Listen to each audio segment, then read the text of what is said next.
3 मार्चला आहे चंद्रग्रहण. 3 मार्चलाच धुलिवंदन सुद्धा आहे आणि म्हणूनच नक्की काय करायला हवं आणि काय करू नये या संदर्भात सविस्तर मार्गदर्शन या व्हिडिओतनं करण्याचा प्रयत्न करणार आहोत.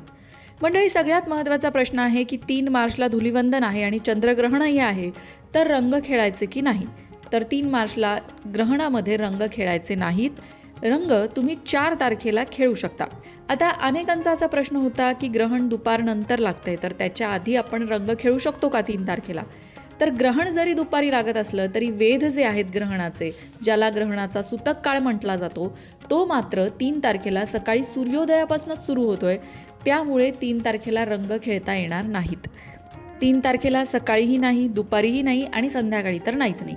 कारण दुपारी 3:20 ग्रहण सुरू होणार आहे, ते असणारे संध्याकाळी 6:48 बरं, हे चंद्रग्रहण जर भारतात दिसत नसतं तर मात्र याचे एवढे नियम पाळायची गरज नव्हती. पण हे चंद्रग्रहण भारतात दिसणार आहे, त्यामुळे या चंद्रग्रहणाचे सगळे नियम पाळण्याचा सल्ला ज्योतिषांनी दिलेला आहे. आता चंद्रग्रहणाच्या काळामध्ये तुम्ही तुमची साधना अजून पक्की करू शकता. कशी? जे कुठलं स्तोत्र तुम्ही रोज म्हणता किंवा ज्या कुठल्या मंत्राचा जप तुम्ही रोज करता, तो ग्रहण काळात नक्की करावा. ग्रहण काळामध्ये मंत्र उजळून घेतले जातात, म्हणजेच मंत्रांना नवं तेज प्राप्त होतं. मग तुमचे रोजच्या म्हणण्यातले मंत्र असू द्या किंवा काही खास मंत्र असू द्या. जसं आपण लोकमत भक्ती चॅनलवरनं एक व्हिडिओ टाकला होता, हरवलेली वस्तू सापडण्याचा मंत्र.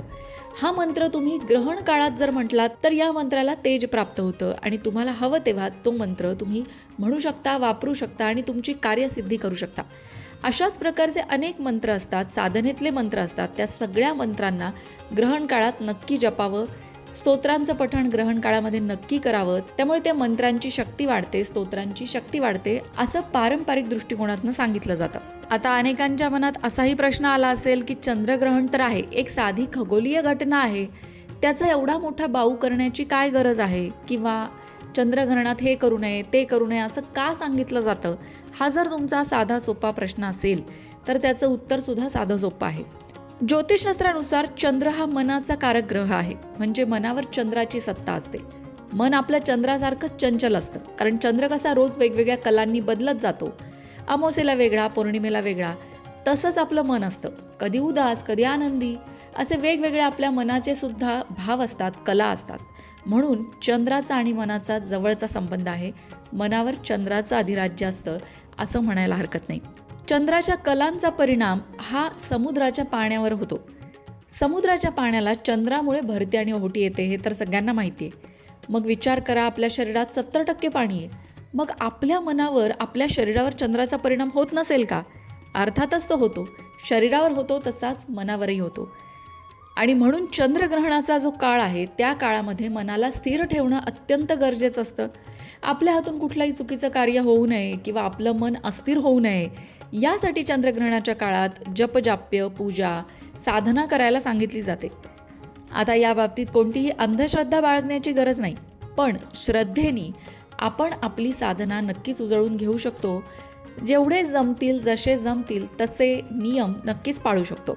मंडळी, तुमच्या लक्षात आलं असेल चंद्राचा आणि मनाचा संबंध. तर आता लक्षात घ्या की माणसाचं मन हे किती महत्त्वाचं असतं. मनच माणसाची प्रगती करवतं, मनच माणसाची अधोगती करवतं. म्हणून मनाला स्थिर ठेवणं, मनावर नियंत्रण ठेवणं, मनाला चुकीच्या गोष्टींकडे जाऊ न देणं, या गोष्टी अत्यंत महत्त्वाच्या असतात. आणि म्हणून चंद्राचं महत्त्व आहे.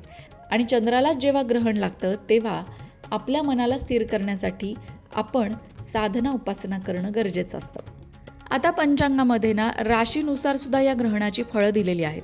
म्हणजे 4 राशी आहेत ज्यांना या ग्रहणाचे शुभ फळं मिळू शकतात. मिथुन, तुळ, वृश्चिक आणि मीन या 4 राशींना शुभ फळं मिळू शकतात.